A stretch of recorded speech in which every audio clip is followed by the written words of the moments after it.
Hello students. शहीद दिवस के अवसर पर आज हम बात करेंगे या चर्चा करेंगे महात्मा गांधी के नैतिक दर्शन पर। गांधी जी ने अपने संपूर्ण नैतिक दर्शन का निर्माण योग दर्शन द्वारा बताए गए 5 यमों अहिंसा, सत्य, अस्तेय, अपरिग्रह और ब्रह्मचर्य के आधार पर किया है, जिन्हें जैन आचार्यों ने पंच महाव्रत की संज्ञा दी है।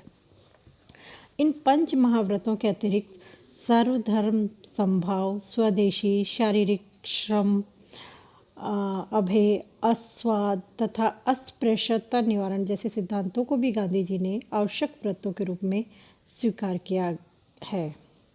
सबसे पहले बात करते हैं हम अहिंसा की। गांधी जी अहिंसा को बहुत महत्व देते हैं। प्रत्येक मनुष्य के लिए अहिंसा को अनिवार्य व्रत के रूप में इसका निष्ठापूर्वक पालन करना आवश्यक मानते हैं। उन्होंने अहिंसा की जो व्याख्या की है वो बहुत व्यापक, युक्तिसंगत और संतुलित है। उनके मतानुसार क्रोध, घृणा, ईर्ष्या, द्वेष तथा स्वार्थ से प्रेरित होकर किसी प्राणी को अपने वचन अथवा कर्म के द्वारा किसी प्रकार का कष्ट न पहुंचाना और कष्ट पहुंचाने का विचार भी न करना अहिंसा है। अहिंसा के इस निषेधात्मक अर्थ के अतिरिक्त गांधी जी के अनुसार उसका स्वीकारात्मक अर्थ भी सभी प्राणियों है, जो कि है सभी प्राणियों के प्रति प्रेम, दया, सहानुभूति आदि सद्भावनाएं रखना है। यथासंभव उनकी सेवा तथा सहायता करना अहिंसा के व्रत का स्वीकारात्मक पक्ष ही है।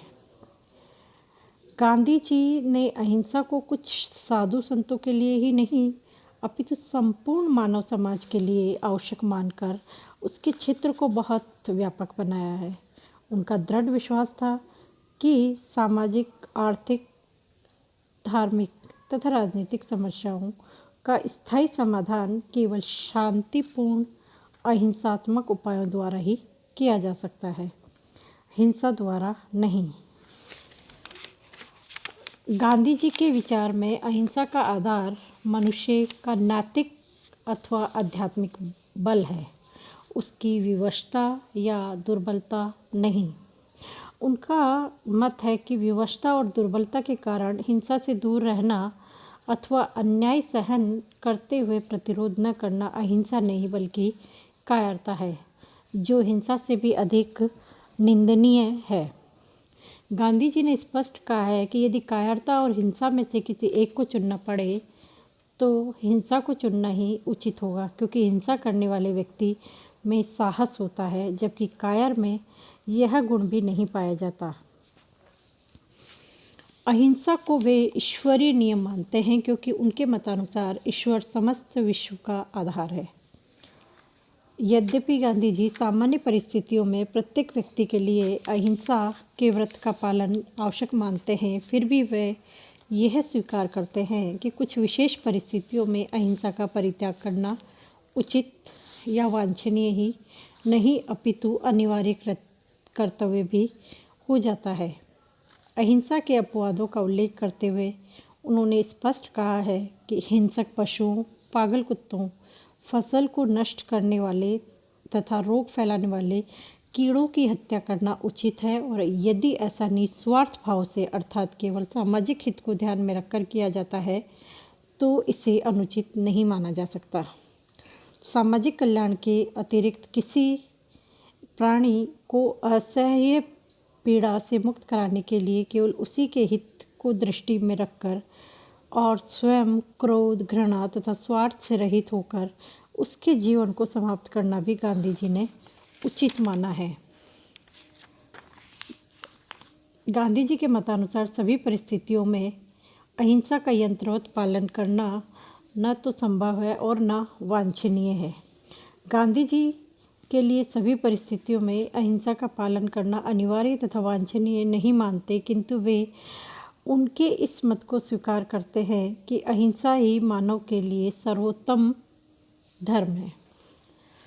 अब हम बात करते हैं सत्य की। गांधी जी अहिंसा की भांति सत्य को भी मनुष्य के लिए अनिवार्य नैतिक नियम के रूप में स्वीकार करते हैं। सत्य की परिभाषा देते हुए उन्होंने कहा है कि जो तथ्य जिस रूप में देखा, सुना, जाना या अनुभव किया गया है, उसे उसी रूप में कोई परिवर्तन अथवा संशोधन किए बिना व्यक्त करना ही सत्य है। जीवन में सत्य का दृढ़तापूर्वक पालन करने के लिए गांधी जी ने अनेक उपाय बताए हैं। उनका कथन है कि सत्य का पूर्ण रूपेण पालन करने के लिए मनुष्य को यथासंभव कम बोलना चाहिए और अतिशयोक्ति, पक्षपात, तथ्यों को छिपाने या परिवर्तित करने का भी प्रयत्न नहीं करना चाहिए, क्योंकि ऐसा करना स्पष्टतः सत्य का उल्लंघन करना है। सत्य का निष्ठापूर्वक पालन करने के लिए व्यवहारिक जीवन में सभी प्रकार के छल कपट का पूर्णतः निषेध करते हुए गांधी जी ने लिखा है कि अगर मैं वह को खराब मानता हूँ और उसको बताता हूँ कि वह अच्छा है, तो मैं उसे ठगता हूँ। अब हम बात करते हैं अस्तेय की। गांधी जी ने अस्तेय को अहिंसा तथा सत्य के सहायक व्रत के रूप में स्वीकार किया है और उक्त दोनों व्रतों की भांति इसे भी बहुत व्यापक अर्थ में ग्रहण किया है। अस्तेय का अर्थ होता है चोरी न करना। गांधी जी ने कहा है कि किसी को ऐसी वस्तु से वंचित करना या रखना जो वास्तव में उसकी है, चोरी है। अस्तेय का व्यापक अर्थ बताते हुए उन्होंने कहा है कि शारीरिक, मानसिक, वैचारिक आदि सभी प्रकार की चोरी से सदा दूर रहना ही अस्तेय है। उनके मतानुसार चोरी मुख्यतः 3 प्रकार की होती है: शारीरिक, मानसिक, वैचारिक अथवा बौद्धिक। जानबूझकर किसी की कोई वस्तु या धन संपत्ति चुराना, सार्वजनिक स्थान से कोई वस्तु उठा लेना, अपने प्रियजनों से छिपाकर चुपचाप किसी वस्तु का उपभोग करना आदि शारीरिक चोरी के उदाहरण है। किसी वस्तु को चोरी से प्राप्त करने की इच्छा करना, उसके लिए ललचाते हुए रहना मानसिक चोरी है।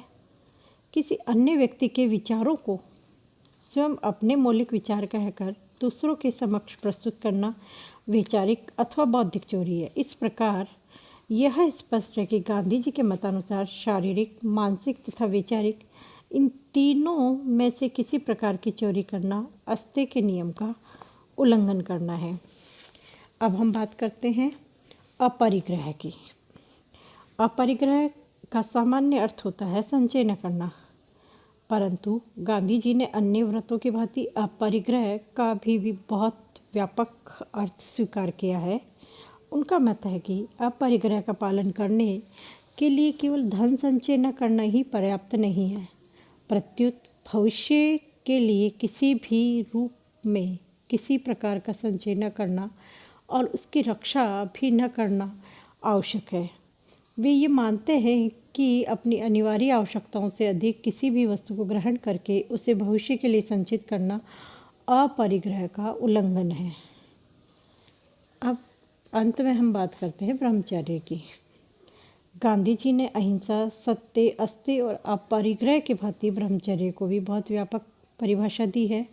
वे ब्रह्मचर्य को कामेच्छा निरोधक तक ही सीमित नहीं मानते। उनका कथन है कि मन, वचन एवं कर्म से सभी समयों में तथा सभी स्थानों पर अपनी समस्त इंद्रियों का पूर्ण संयम अथवा नियंत्रण ही ब्रह्मचर्य है। गांधी जी ब्रह्मचर्य का पालन करने के लिए ईश्वर की उपासना को भी आवश्यक मानते हैं। उनका विचार है कि श्रद्धापूर्वक राम की साधना मनुष्य के लिए इस व्रत का पूर्ण रूपेण पालन करने में बहुत सहायक सिद्ध हो सकती है। धन्यवाद।